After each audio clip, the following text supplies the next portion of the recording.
참으로 좋으신 우리 하나님 아버지 감사합니다. 오늘도 선하신 하나님의 능력으로 우리를 이끌어 주시니 참으로 감사합니다.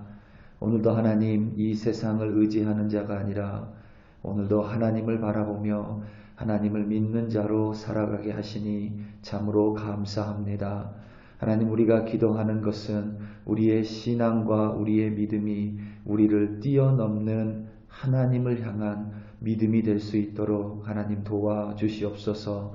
그저 하나님 나의 문제 해결이 아니라 하나님이 나에게 맡겨주신 이들을 향해 기도하고 하나님이 나에게 허락하신 이 교회를 위해 그리고 이 세상을 위해 하나님과 함께 공의로운 자로 살아갈 수 있도록 하나님 도와주시옵소서. 오늘도 하나님을 바라봅니다. 하나님이 이끄시는 대로 순종하는 우리들 되게 하여 주시옵소서. 감사합니다. 예수님의 이름으로 기도드립니다. 아멘. 창세기 18장 16절부터 33절 말씀으로 주의 말씀을 증거합니다. 우리 다 함께 보시겠습니다. 능력받는 새벽기도, 응답받는 새벽기도, 성령과 함께하는 새벽기도. 할렐루야. 아멘. 이제 가을이 바로 코앞으로 다가온 것 같습니다. 아침 저녁으로 마주하는 바람이 우리의 피부에 다르게 느껴집니다. 한낮의 햇빛 또한 가을의 것처럼 더 따가워졌습니다. 다음 주가 추석이며 이제 곧 추수할 시기가 될 것입니다. 그리고 나면 이제 겨울이 또 찾아옵니다. 그것이 자연의 이치입니다. 씨앗은 뿌려지고 그 씨앗은 땅속 어두운 곳에 반드시 뿌리를 내리고 땅 위로 자라나 성장합니다. 푸른 잎사귀들을 자랑하고 한여름의 더위를 이겨냅니다. 때론 비와 바람 속에서 꿋꿋이 버티며 그렇게 시간이 흘러갑니다. 그렇게 시간이 지나고 나면 이제 그 나무는 열매를 맺습니다. 그렇기에 열매는 하루아침에 맺혀지는 것이 아니라 어둡고 축축한 땅을 견디고 그 딱딱함 속에서 힘겨운 뿌리를 내리며 더위와 비와 바람의 시간을 버티고 이겨낸 나무에게서만 열매는 맺혀집니다. 우리의 신앙도 이와 동일합니다. 우리의 신앙은 반드시 성장하고 성숙해져 가야만 합니다. 그리고 그것은 반드시 열매를 맺어야만 합니다. 그것이 자연의 이치일 뿐만 아니라 하나님의 섭리입니다. 믿음의 아버지라고 불리는 아브라함 또한 동일한 믿음의 과정을 통과했습니다. 그의 믿음이 들쑥날쑥하기는 했지만 그의 믿음은 계속해서 성장해 나아갔습니다. 대부분의 사람에게 믿음의 첫 시작은 자기 자신입니다. 자신의 문제일 수도 있고 자신의 아픈 병일 수도 있습니다. 혹은 내 가족의 무슨 사건이나 문제일 수도 있습니다.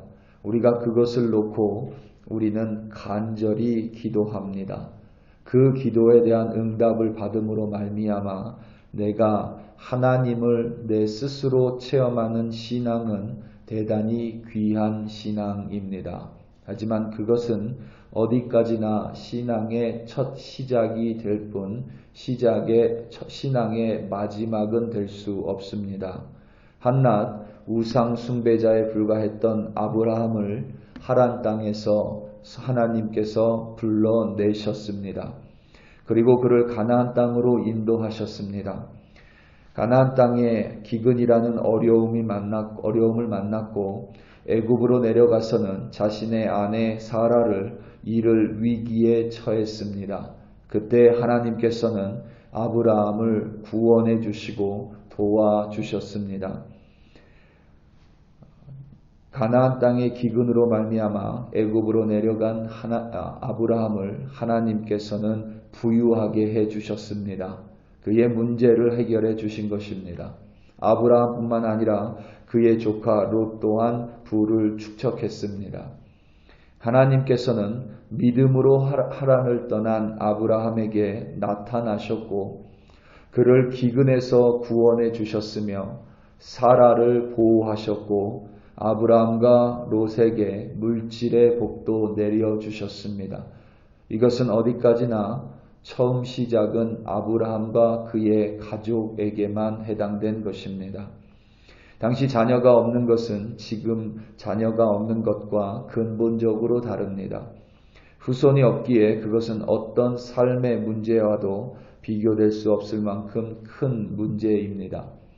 여호와 하나님께서는 아브라함에게 그의 나이 99세에 그리고 사라의 나이 89세에 이미 태가 끊겨 임신할 수 없을 나이에 사라를 통하여 그들에게 아들을 허락하셨습니다. 이 예언을 아브라함이 믿지 못하고 사라가 믿지 못하니 하나님께서는 몇 번이나 아브라함에게 나타나셔서 이 약속의 말씀을 거듭 확인시켜 주셨습니다. 그리고 우리가 알다시피 실제 아들 이삭이 태어났습니다. 그것은 누가 뭐래도 하나님의 능력과 일하심이며 아브라함과 사라의 문제를 완전하게 해결하신 하나님이십니다. 그런 아브라함의 자기 신앙적 체험은 그의 믿음의 근간을 이룹니다.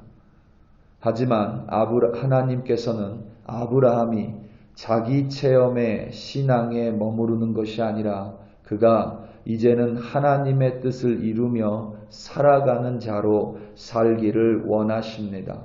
다시 말하면 그의 믿음은 고작 자기 자신에 머무는 것이 아니라 아브라함으로 하여금 의와 공도를 지키는 하나님의 백성으로 살아가기 위한 것입니다. 자신의 문제를 해결하는 기도 수준을 넘어서서 다른 이들을 위해 기도하는 자의 삶을 아브라함이 살기 원하는 하나님의 부르심입니다. 오늘 말씀 17절부터 19절입니다. 여호와께서 이르시되 내가 하려는 것을 아브라함에게 숨기겠느냐? 아브라함은 강대한 나라가 되고 천하 만민은 그로 말미암아 복을 받게 될 것이 아니냐? 내가 그로 그 자식과 건속에게 명하여 여호와의 도를 지켜 의와 공도를 행하게 하려고 그를 택하였나니 이는 나 여호와가 아브라함에게 대하여 말한 일을 이루려 함이니라. 아멘. 하나님께서 아브라함을 부르시고 택하신 이유는 단지 그 자신이 강한 나라가 되기 위함이 아닙니다.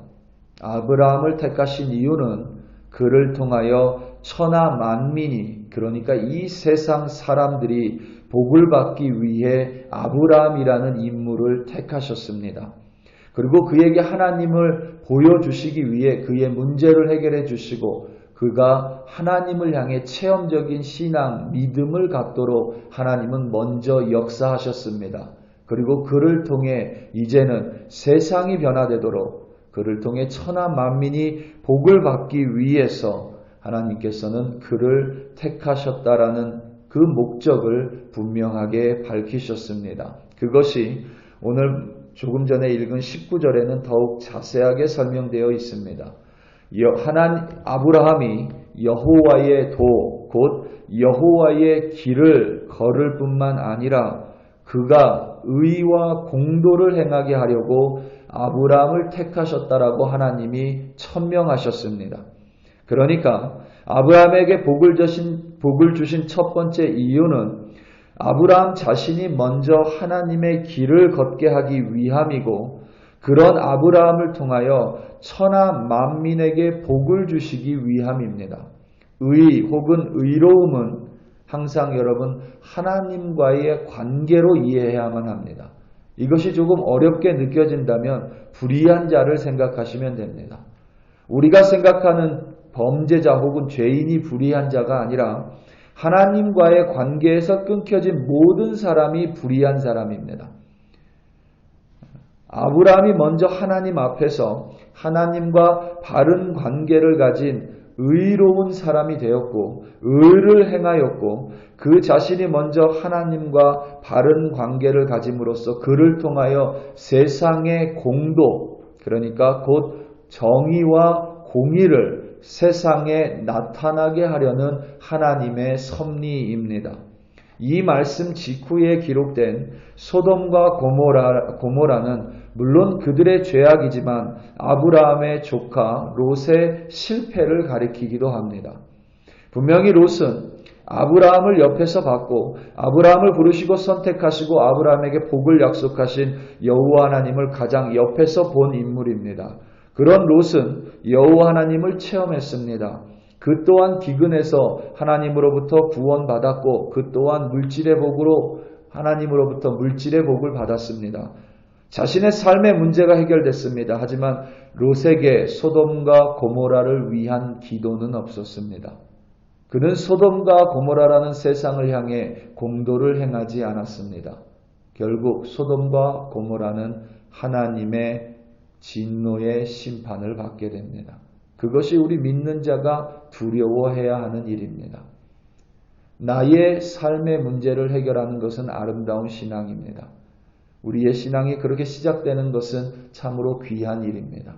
하지만 나 혼자만 복을 받는 것이 믿음이 아니라 나로 말미암아 나에게 허락하신 소돔과 고모라와 같은 세상이 하나님의 징벌의 심판을 받는 것이 아니라 그 땅이 나로 말미암아 하나님을 향한 의인이 넘쳐나는 것, 그것이 바로 하나님이 저와 여러분을 선택하신 이유입니다.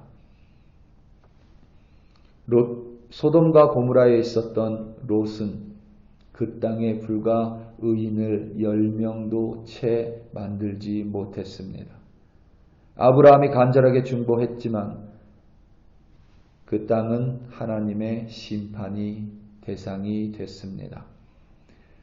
롯과 같이 자신만을 위한 믿음은 이처럼 흔들리고 연약할 수밖에 없습니다. 우리 사랑하는 성도 여러분, 우리의 신앙은 살아있는 믿음이어야만 합니다. 그 대상이 영원히 살아계신 하나님인 까닭입니다. 그렇기에 우리의 믿음은 살아있기 때문에 시간이 지나면 반드시 뿌리 내리고 성장하고 열매를 맺어야 합니다. 우리의 믿음은 유아기를, 내 중심인 유아기를 넘어서서 다른 이들을 굽어 살피고 돌볼 수 있는 장년기로 성장해 가야만 합니다. 그리고 반드시 열매를 맺어야 합니다. 오늘 하루도 그저 나 자신을 위한 신앙이 아니라 나를 뛰어넘는 참된 믿음으로 말미암아 오늘 하루 하나님과 함께 동행하시며 승리하시는 여러분들이 되시기를 예수님의 이름으로 축원합니다. 함께 기도하시겠습니다. 우리 시간 함께 기도할 때에 우리 교회를 위하여 합심하여 기도하기 원합니다. 우리 교회가 콜로라도 스프링스에 세워진 분명한 하나님의 목적이 있습니다. 그것은 그저 우리가 오늘 하루 평탄하게 살기 위함이 결코 아닙니다. 하나님이 아브라함을 택하신 목적이 분명히 있듯이 우리 글로리 교회를 이 땅 콜로라도 스프링스에 세워주신 분명한 목적이 있습니다. 우리 교회가 그 목적을 신실하게 이루어가는 참된 주님의 교회 되게 해달라고 우리 이 시간 다 함께 주여 한번 부르시고 합심하여 기도합니다. 주여 할렐루야. 하나님 아버지, 이 시간 간절한 마음으로 우리 글로리 교회를 위하여 기도합니다. 하나님 아버지, 우리 글로리 교회를 이 땅에 세워주신 분명한 하나님의 목적이 있습니다. 그저 아버지 하나님 우리의 문제가 해결되고 그저 나 하나 오늘 무탈하고 평안하게 살기 위함이 아니라 하나님 분명히 이 땅 가운데에 하나님 이 세상 고모라 같은 세상, 소돔과 고모라 같은 세상 가운데 하나님의 의를 행하고 하나님의 공도를 행하며 복음을 전파하며 이 땅 전파하기 위해 위한 의로움을 전파하기 위한 목적임을 우리가 분명히 알고 깨닫고 있사오니 하나님 오늘도 우리 교회 한 사람 한 사람 우리 교회 주의 백성들 성도 한 사람이 하나님 나를 뛰어넘는 신앙으로 말미암아 오늘도 세상의 빛과 소금으로 살아갈 수 있도록 하나님 우리를 붙들어 주시옵소서. 흔들리고 넘어질 수밖에 없지만 하나님 세상을 향해 중보하는 아브라함의 믿음은 하나님 아버지 믿음의 아버지가 됐던 것처럼 우리 또한 단단히 넘어놓는 믿음으로 성장 하나님 역사하여 주시옵소서. 하나님 아버지 감사합니다. 주여 감사합니다.